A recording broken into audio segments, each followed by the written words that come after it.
Hello everyone, I'm Hugo. And I am Jake. And this is Unpopular Culture, and today we're here to take a look at the new trailer, and I believe the final trailer for Star Wars The Force Awakens. Yes, it's going to be the last one, which is fine with me because I can only maintain this hard of an erection for so long. I need to subside just a little bit so I'm not totally blue-balled by the time it comes out. They say 4 hours and you should call a doctor, but because it's Star Wars, I'm going to exceed that to 4 days, and in a couple days I'll be a little concerned. But yeah, this is the final trailer. I'm actually pretty impressed. It didn't reveal too much. It seems like a lot of trailers these days, what they do is they basically plot point for plot point spell out what's going to happen. But this one, I still don't really know what's going to happen. I just know that I'm excited for whatever it's going to be. So we're going to jump right into it. So we have what is Rey, obviously. She's one of the main characters. There's 3 main characters in it, just like the first trilogy. And she kind of has this sand people thing going on, which is pretty cool. Yeah, I'm wondering, the thing is, on IMDb and in everything they've referenced, they've just called her Rey. They haven't revealed the last name, which makes me think that possibly if any of the main characters are going to be children of any of the main characters from the original trilogy, it's gonna be her. So maybe she's Rey Skywalker, Rey Solo, or something. We don't know. One or the other, but there's a scene later on where she's talking to Han Solo, and it seems like he's unconnected. Does that make sense? She seems like a Skywalker to me, especially later on. There's some things that kind of clue me into that. So.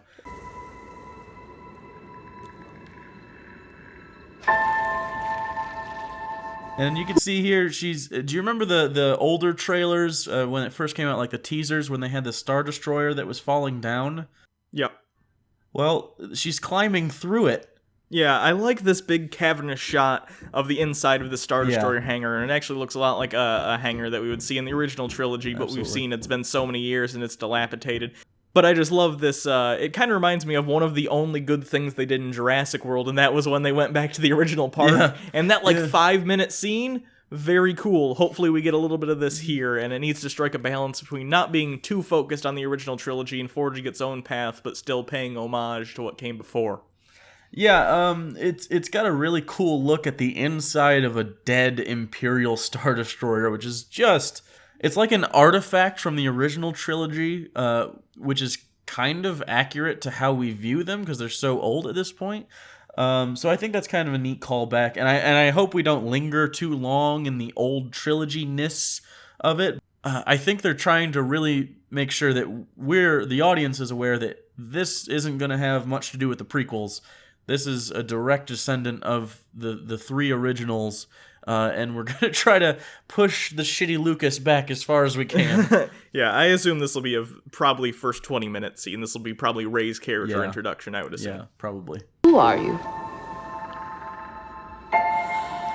I still think it's awesome that the BB-8 is real, that they made that. They actually are selling those in stores now, like functional ones. I thought about buying one. They're like $150, but I'm like, I can't justify that. Never mind. Very cool, though. I like this shot because, again, very reminiscent of Luke on Tatooine, but this actually isn't Tatooine. This is a planet called Jakku, which is apparently right after what happened at the end of Episode VI, when the Emperor and Darth Vader were killed. The Empire kind of went into distress mode, and there was a big battle that happened over this planet, Jakku. Yeah, as you can tell, because there's wreckage all over the place.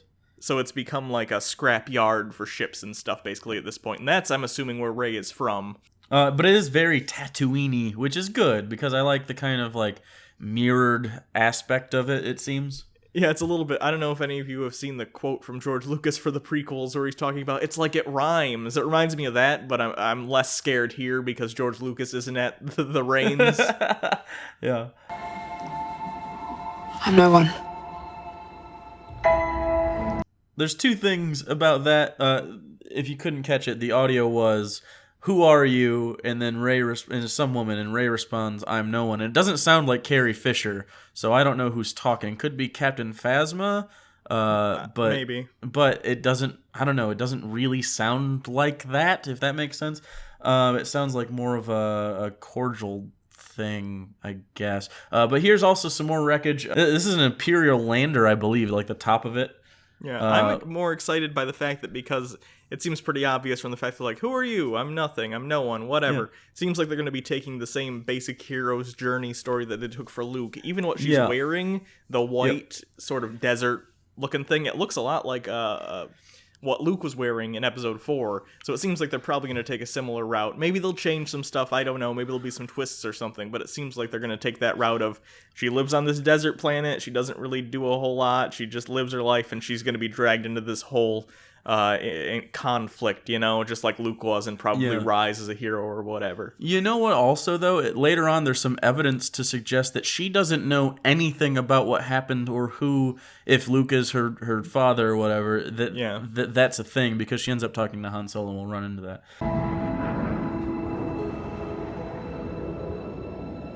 Okay. She's so Anakin-y right here. Yeah, a little bit. I mean, she looks like Anakin Skywalker in female form. Yeah. Maybe she's just thinking to herself, are you an angel? Just in her head. It's just not she can't stop God, it. I hope not. But no, apparently all the Skywalkers are like, I like to tinker with things. And of course, Jakku, you said it was basically a ship scrapyard, so it would make sense that one of the skills she has is to tinker. But I think that's neat that they kind of have that thread going throughout. Yeah.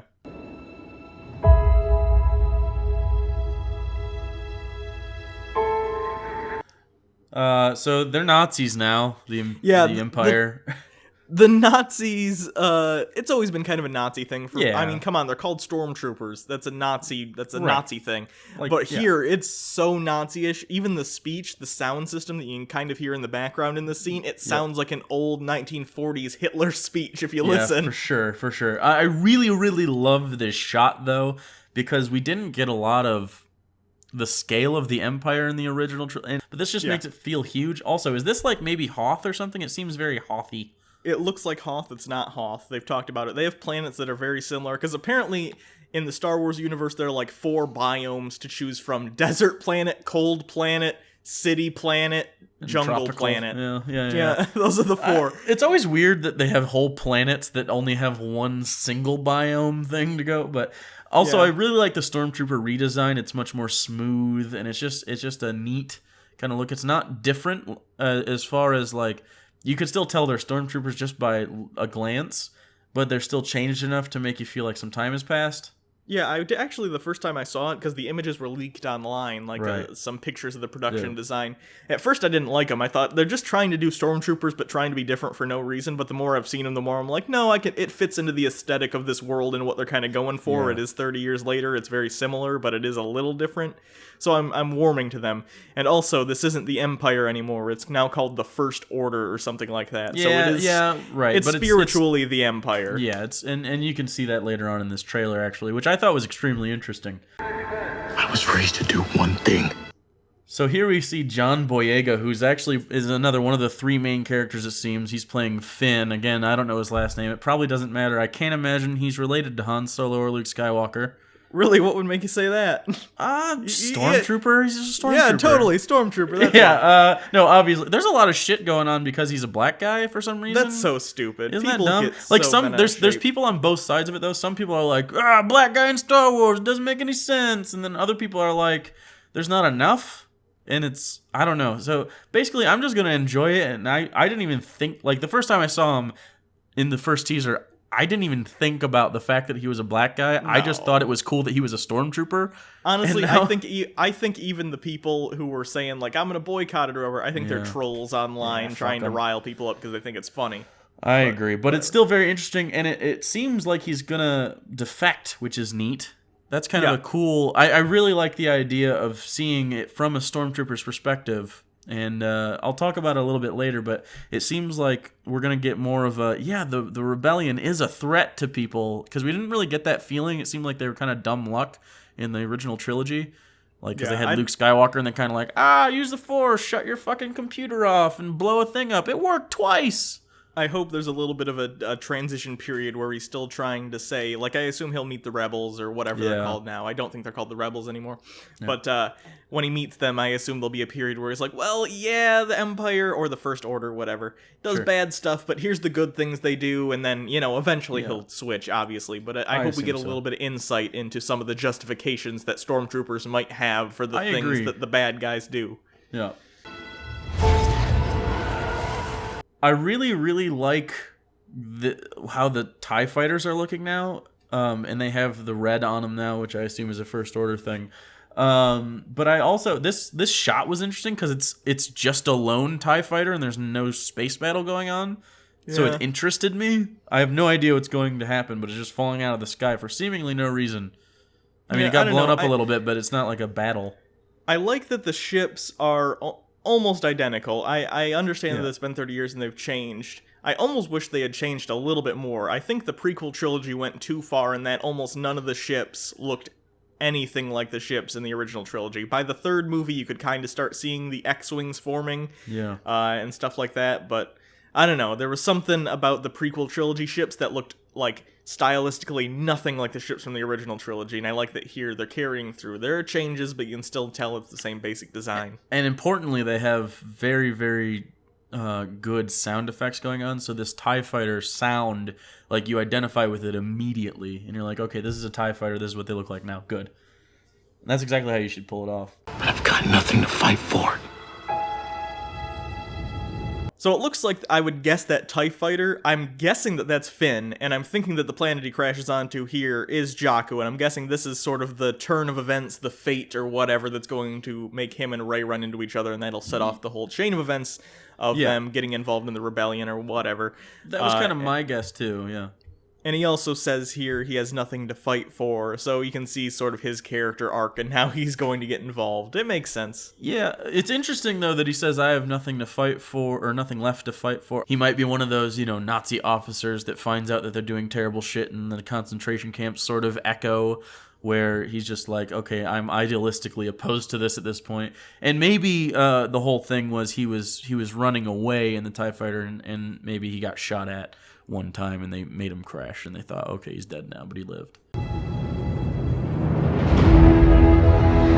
Nothing will stand in our way. J.J. Abrams as director confirmed. Yeah. It's got the lens flary thing, but it's also a very cool shot of Kylo Ren, and right before that he says nothing will get in our way. I initially thought that maybe he was like an idealistic terrorist type of guy that was really not going to take either side, but it really seems like almost confirmed, at least based on what he's saying in this trailer, that no, he's pretty much bad guy A. He's the guy. It's interesting they've shown him so much. They haven't shown Andy Serkis's character though, and Andy Serkis is playing like basically it seems like the emperor of this trilogy. Yeah, his name is Supreme Leader Snoke.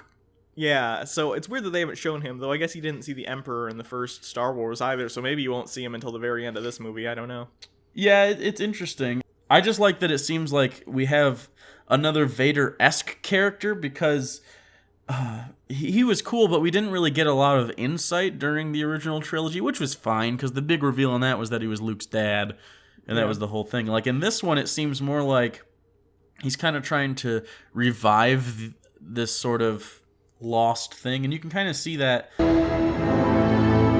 in that shot, because he's got this helmet, and yeah, it has some Vader-y things going on, but when I look at that, I see like really traditional Sith stuff going on, at least as far as what we've seen in like stuff like the Old Republic games, where you have much more religious sort of aspects with the Sith and stuff. It's got this, the lines around the face and stuff. It doesn't seem so military anymore. Yeah.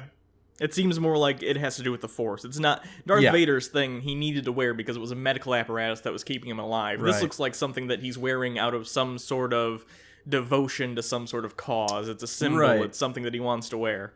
Yeah, it definitely looks more intentional than necessary. I will finish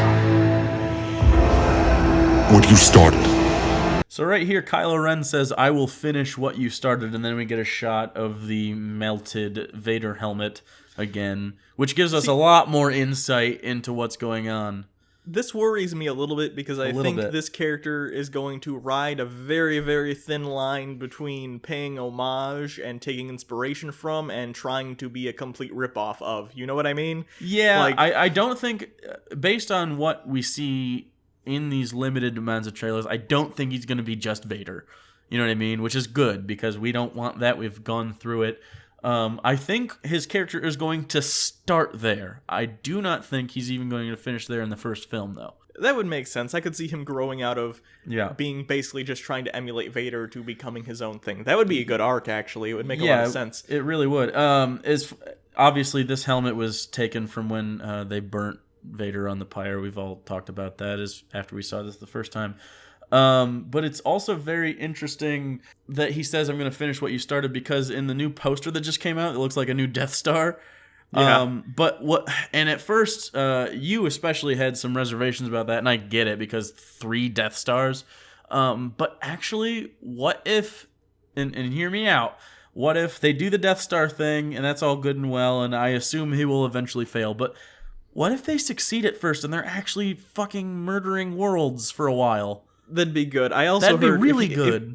If you look at the Death Star design now, or whatever they happen to call it, it looks kind of like it's built into a planet. So it's so what if in this one, this sounds almost like a parody thing you would write, like, oh, what if they did another Star Wars and they did like, a Death Star 3, now it's the size of a planet instead of a moon. But it looks a little bit like that. It looks like it's almost carved into a planet, and maybe it goes around, and the theory was it doesn't destroy planets, it destroys entire star systems or something like that. It's silly. If it was executed correctly, it could be cool, but I'm afraid it's gonna fall victim to just trying to be bigger than the previous films for no other reason than they can't do the same thing twice. See, I don't think that J.J. Abrams would do that. What I think he would do is be like Hitler kind of kept doing the same thing over and over, and it seems like they're going with kind of a Hitler model for the first film, at least. And obviously he failed. So it would seem that maybe they just try to do bigger and better, and then they fail again, and then Kylo gets disillusioned about it and goes off and does his own thing. Because it seems like in the shot later, he's not, I don't know, he'll take his helmet off, and you can see the back of his head for a little bit. And that seems that seems more personal. And we can see some evidence of it being more personal in actually the next shot. And also we might be able to see some evidence of maybe an effective Death Star-y planet thingy going on later. So there's Kylo with Poe Dameron, or Dameron, I don't know how you're going to say the last name yet. And he's obviously going to be the third character. He's the X-Wing fighter, if you guys aren't familiar. And I love that it looks like there's actual stakes now. Yeah. You know what I mean? Like, this seems like a really, hardcore scene for a Star Wars film. You know what I heard and I thought would be an interesting way to take Kylo Ren in this scene? Uh-huh. You see he's trying to do sort of a Sith thing. He looks like he's trying to torture him or whatever. Sure. The theory goes, essentially, he's obsessed with Darth Vader. What if he actually isn't a Sith and he has no powers of his own, but he's using some other technical means to make it appear as though he is a powerful Sith, but he really has no connection to the Force at all. He's just trying to emulate Vader, basically. That'd be interesting. That might be interesting. I just wonder how he could... that would actually make a lot of sense with the John Boyega fight scene, then. So it seems like Finn would just get murdered immediately. Yeah, maybe the actual Snoke or whatever, the Grand Leader, he actually does have Force powers, and he decided, I need a personal Vader, basically, so I'm creating this character. And it is a guy who's really, obsessed with Vader or whatever, but... And maybe they're trying to convert Poe Dameron. Yeah, sure. And that's kind of because, that's usually what the Sith do, is they try to take a guy and make him their thing, which would be cool, because this guy played the bad guy in Ex Machina, which was neat. So maybe was that works. Him? Yeah, it's the same. It's the same guy. His name's Oscar Isaac. He looks very, very different in this movie. Yep. And then right here is what I think might be the air quotes Death Star being actually used effectively, because this is totally destroying everything in its wake, and that doesn't seem like something that the bad guys usually just have to wield on planet. Yeah. So I don't know. I actually didn't think about that. I guess I thought it was supposed to be some sort of mental image he's putting in his head, but you're probably right, actually. That makes total sense. There are stories about what happened. Obviously, we get a really cool shot with the Millennium Falcon and some TIE fighters and stuff. We've seen this before, I believe, in the other teaser, but still it's awesome. Yeah, and this is again on Jakku, that's why you see all the ships and stuff. Yeah. I'm wondering how Rey is going to run into the Millennium Falcon. I'm wondering if Han still has it at this point, or if he's going to come across it, you know what I mean? Well, they seem to talk on it in a little bit. Well, I know Han Solo eventually is on it, and I'm assuming he will come across it too, but I'm wondering if maybe it's in the junkyard, and maybe Rey fixes it up, and then goes and finds Han Solo for some reason. You know what I mean? I think that'd be interesting. It's true. All of it. And so what he's saying there between the last two cuts was they're talking about the stories or whatever. I assume the stories are in conjunction with the original trilogy. And he says, yeah, it's true, all of it, implying that she doesn't know who Luke Skywalker really is or what he's done. And also, it doesn't seem like either of them have ever had interaction with Han Solo before, which makes me think that maybe she didn't fix it up and go meet Han Solo. Maybe he just already had it, because if she doesn't know who he is, sort of thing. Also, he's kind of the Obi-Wan now, or the Ben Kenobi in the first film.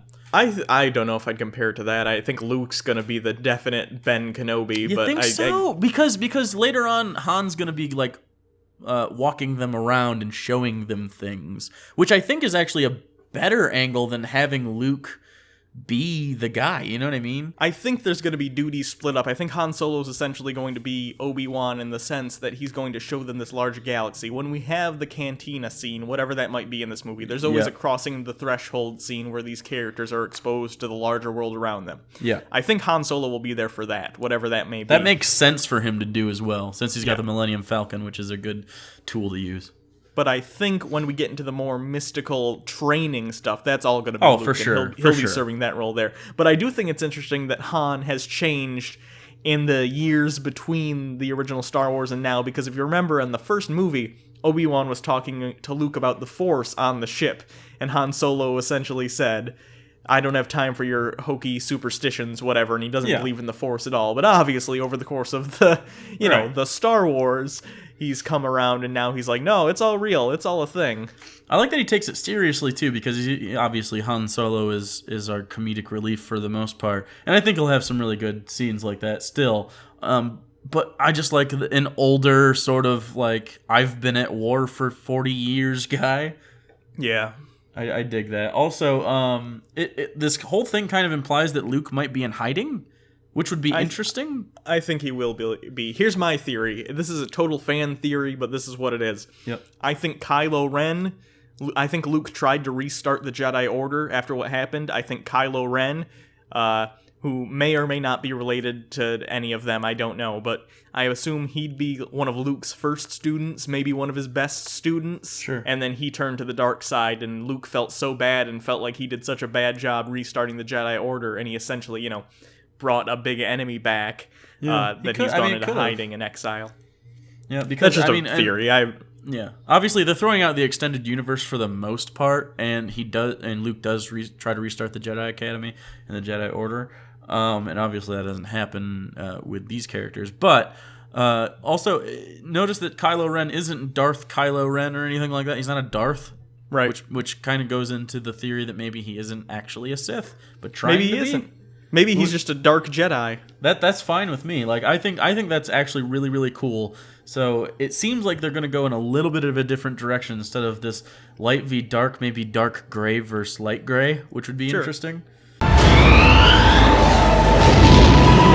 That's a very Star Trek way to show the light speed. It made me think of that too. It made me think of the warp in the new Star Trek movies. But actually, if you look at the original movies and in the new TV show that they're doing right now, Star Wars Rebels or whatever it is, I don't watch it. That's what hyperspace looks like in Star Wars. It does. It's just an updated version. JJ. Yeah.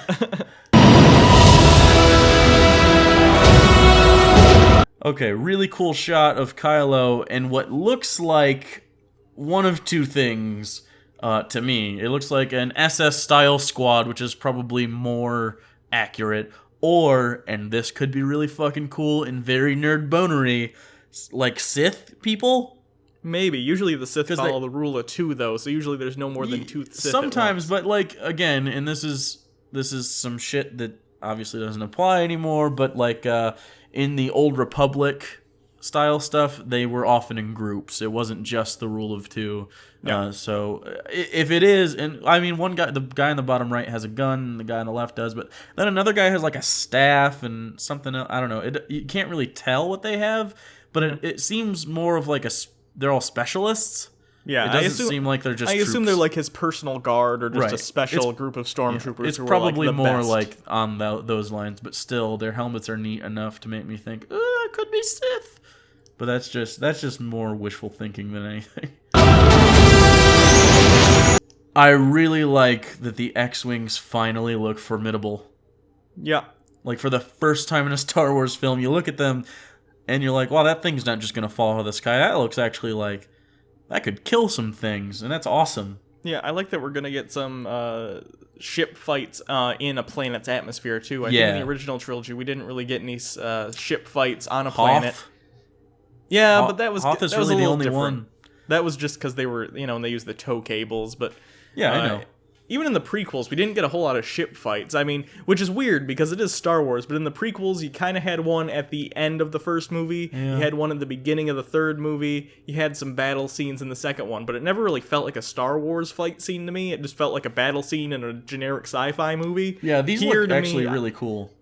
Yeah, I get more of a Star Wars vibe from this. For sure. And I really like this next shot. The dark side. It's very important to me that we get shots like this from behind the stormtroopers, because now we're seeing the whatever they're called now. I'm just going to call them rebels for the sake of it. We're seeing the rebels come at them, and they look legitimately terrifying from the point of view of the stormtroopers. You know what I mean? Like, Yeah. they're no longer this ragtag group.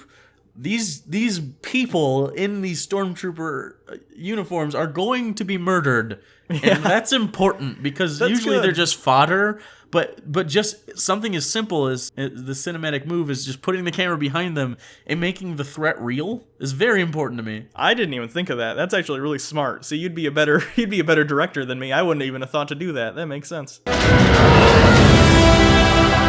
Look at that camaraderie.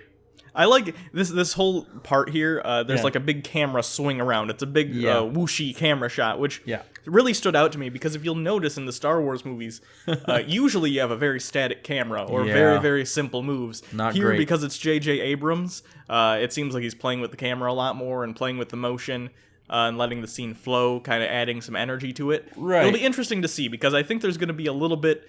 The feeling is going to be a little off because of it, because it's not going to feel just like the original Star Wars trilogy, but that's good, because it's not the 70s, it's not the 80s anymore. You need to bring some more energy into it. The camera needs to move, because people are used to seeing things like the Avengers, which is camera motion just all over the place. Well, it doesn't have to be Avengery, because the Avengers can get a little disjointed during fight scenes, and you kind of got to keep up. Yeah.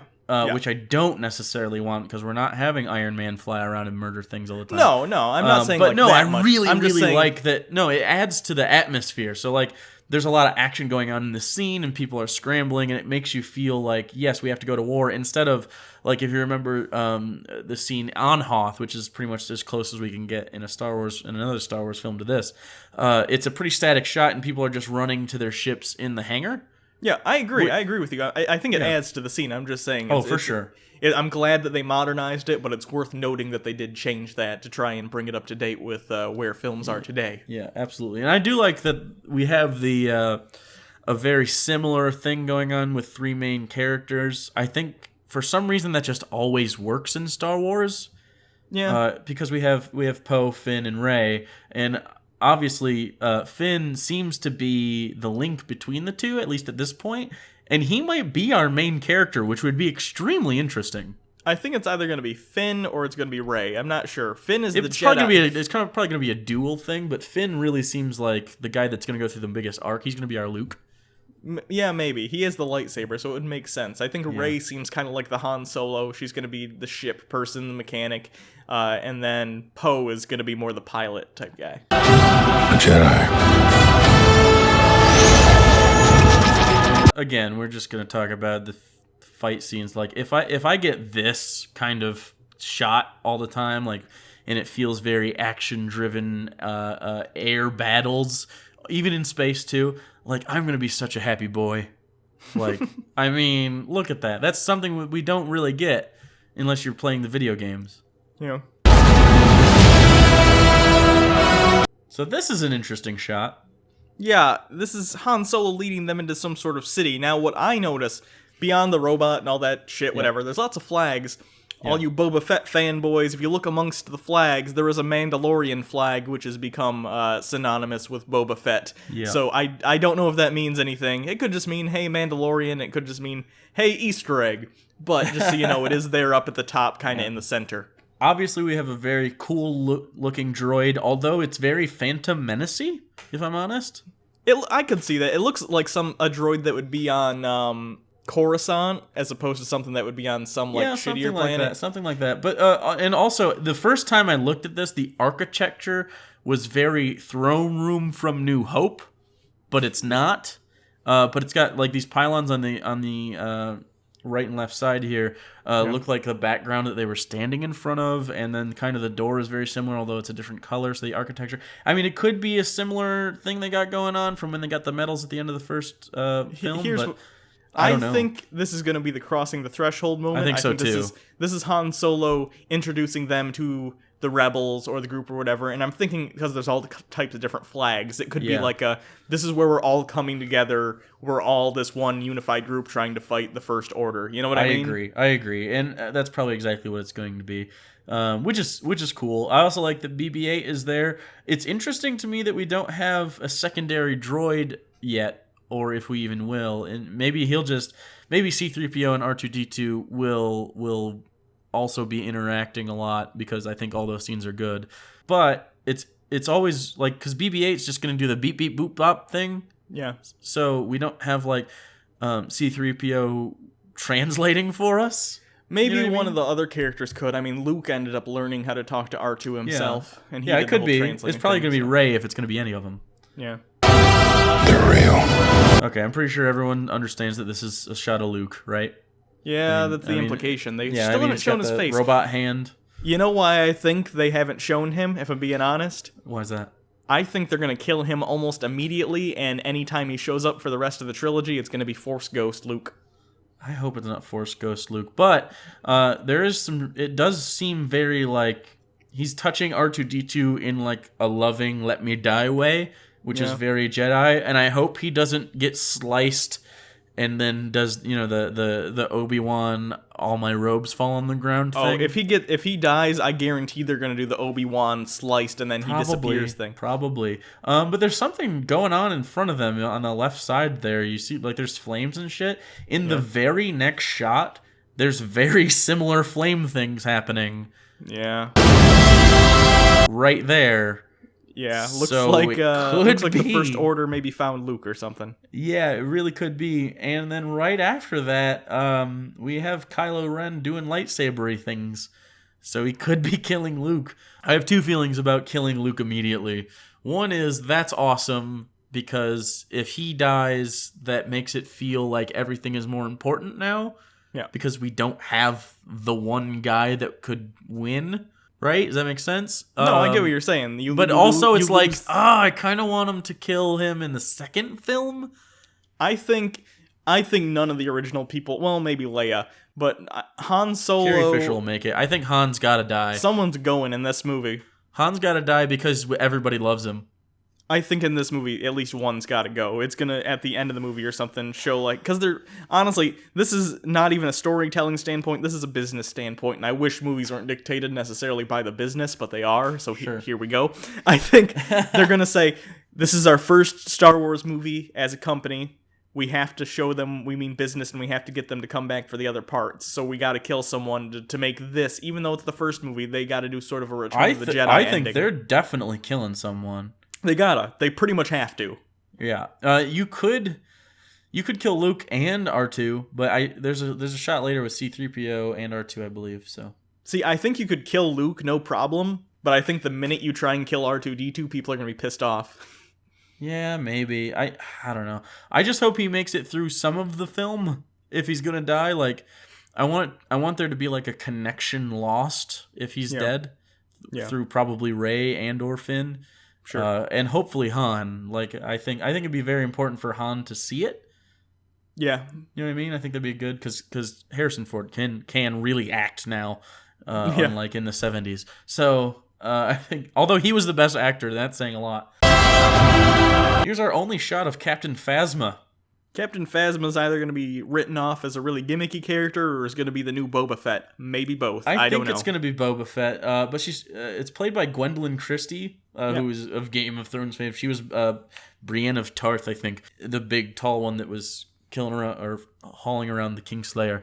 But no, this is a cool shot though. I really like the armor, and obviously there was the tweet a while back where someone tweeted like, "Why isn't it more feminine armor?" And Star Wars account, the official Star Wars account replied, "It's a woman in armor. It doesn't need to be feminine. It's just like that's awesome. I dig that. I applaud the shit out of them for having like a female character who just happens to be female and it's not her defining trait. And don't get me wrong, Leia got a lot better as the series went on, but the first movie it was definitely sort of damsel in distress. Granted, she did stuff on her own. She was willing to talk back to Darth Vader and she shot some stormtroopers, but still, it seemed like in large part she was defined by her being female. I did like, and I think most people agreed, like she was the strongest of the three characters near the beginning of the film. Yeah, probably. So that's okay. I mean, because she took charge almost immediately in, when they go down in the garbage thing with the weird garbage monster eyeball thing. But yeah, this is a cool shot though. I really dig the armor. And there's Kylo Ren doing lightsaber things, probably killing Luke. Yeah, maybe. I have no idea. It's pretty imposing though. He brings it up pretty high. I like all the little embers that are in the air. It could be from the fire, but I'd like to think it's from his lightsaber. I think it'd be cool if it left a little bit of a trail or something, because it's kind of dysfunctional. Yeah, I dig that it's a very distorted beam instead of the normally neat beams, which are, I don't know, just adds to his... That's kind of why I thought he was terroristy before I saw this trailer. And now here's Rey crying. I don't know if that's a corpse in front of her. Someone's dead. Someone's dead. So probably Luke, but she's kind of in that forest where Finn and Kylo end up fighting, it looks like, because there's like snow things happening. Yeah, it wouldn't. Or maybe it's Ash. It could be Ash because she's not in weather-appropriate attire. It could be. It wouldn't surprise me if that forest scene takes place almost at the very end of the film. That could be the climax. Yeah, I'm actually... So it would make sense if someone's dead here that it would happen at the climax. Right. The Force. Here's our shot of Chewie, Han, and Finn. And Chewie, people are very... kind of negative about the fact that he's not grayed a little bit. Well, I don't know. See, people who say that they don't. The Wookiees live a lot longer than humans, so they age I know. Yeah. relatively slower. He does have a thing on his arm though, which I'm interested about. I don't know if it means anything whatsoever, but it could be I don't know, just another thing to show, like, yes, time has passed. Here's a thing on his arm. He's different now. I actually think they did a really good job of very subtly aging him a little bit. You can see a little bit of gray in there. I think he looks a little older. Not a lot. Not as much as Harrison Ford, but Harrison Ford's a human, so... Yeah, that's fine. I'm good with that. It also implies, though, that they were surrounded and then someone saving them, which is always the cool Star Wars thing. Sure. Which actually might be Luke.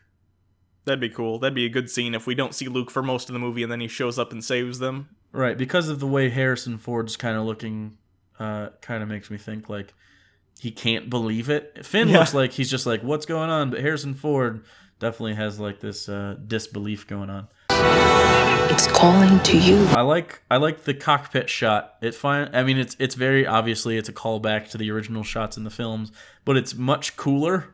Yeah, BB-8 also being this guy's astromech droid. He's not an astromech droid, but he's filling the same role. Right. That's interesting. So they must have met at this point. This must be a scene after they've all come together and they're fighting the Empire or whatever. It seems like Luke's original character is split up between Rey and Poe and Finn. Yeah. So that's interesting. I kind of like that maybe like a Venn diagram of all three of them might have to be what works instead of just one chosen one. Sure. Which would be interesting instead, because it doesn't really make sense that one person can do all this shit. We've already kind of done the chosen one arc exactly. Anyway. That was the first trilogy. Now maybe it's like there is no prophecy. What do? Well, we just got to do our best and try and win. Yep.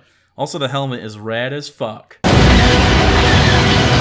And that's awesome, by the way. This is a really, really cool shot of more space battles, or I guess in-flight battles. Love it. Cannot get enough of that stuff. So she's mad and shooting things. She's got...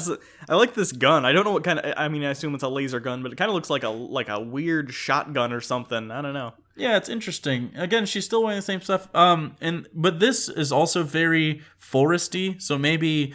it was ashes that we're seeing them fight in, and then that's after they blow up, like, you know, the tree explosion shot we showed you earlier. Sure. And they survive, and then they fight in that. That'd be kind of interesting to see the aftermath of something in that.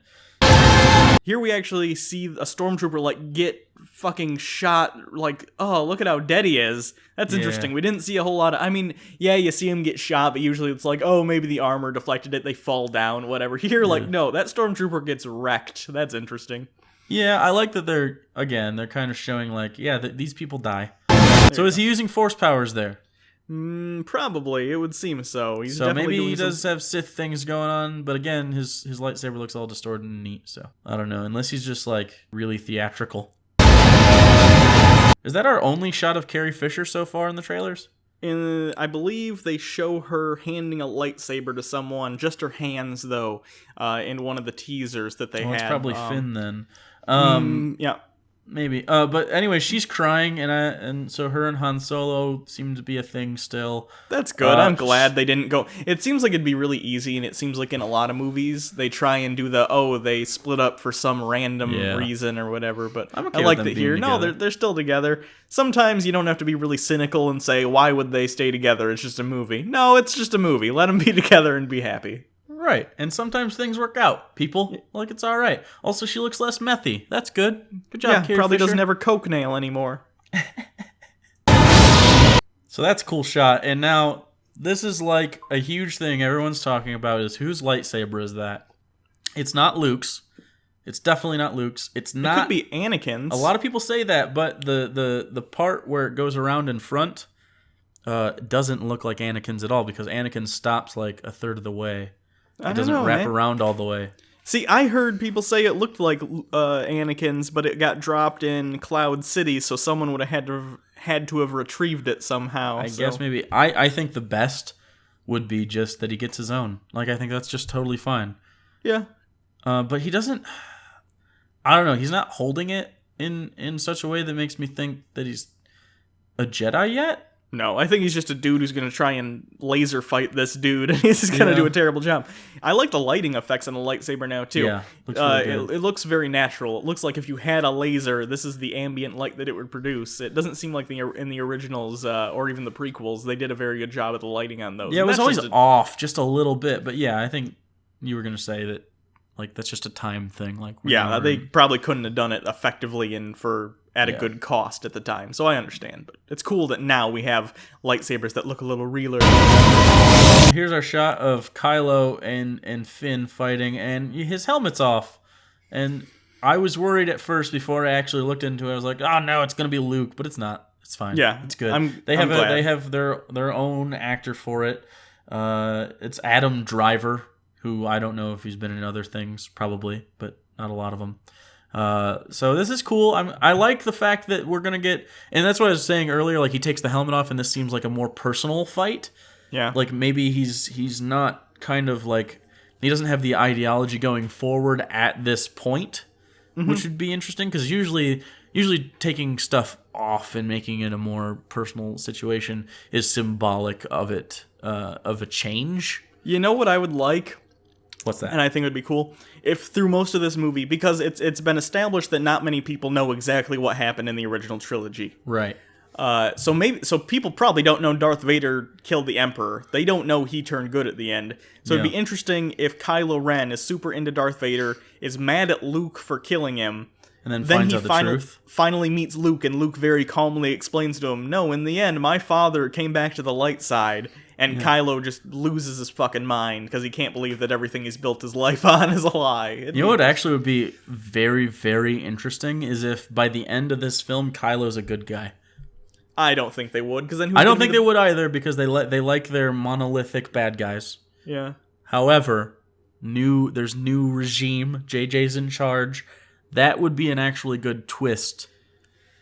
That seems more like middle of the second film, end of the second film kind of thing. I don't think they do that at the end of the first one. I'm just saying, like, at some point, if that's the case, because that's your theory there makes a lot of sense, because finishing what you started doesn't really make sense because Darth Vader finished it. Yeah. You know what I mean? Like, he stopped doing the things. Yeah. So yeah, that could be very interesting. Just let it in.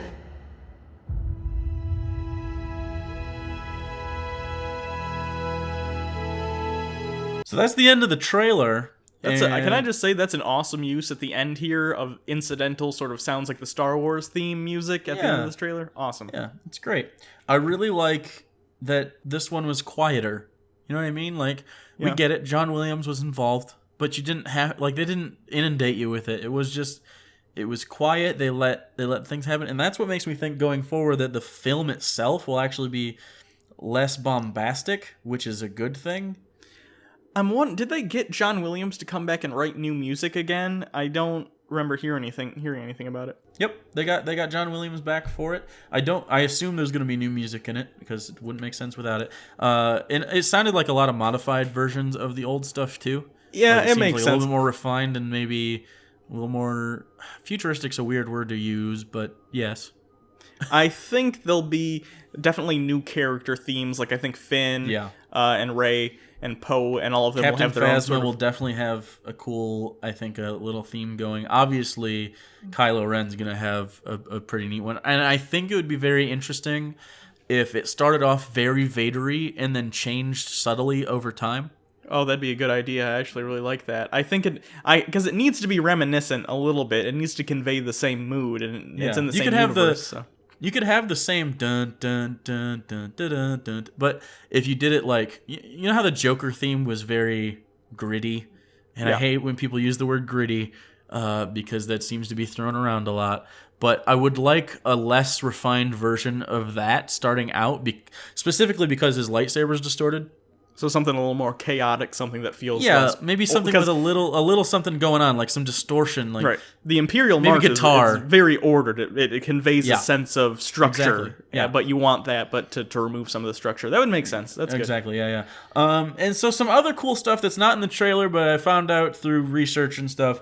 We mentioned it earlier. Andy Serkis is in this, and he's of Gollum fame and tons of other stuff, playing Supreme Leader Snoke, who we know nothing about for the most part, but we do know he's a motion capture character based on this picture that they released.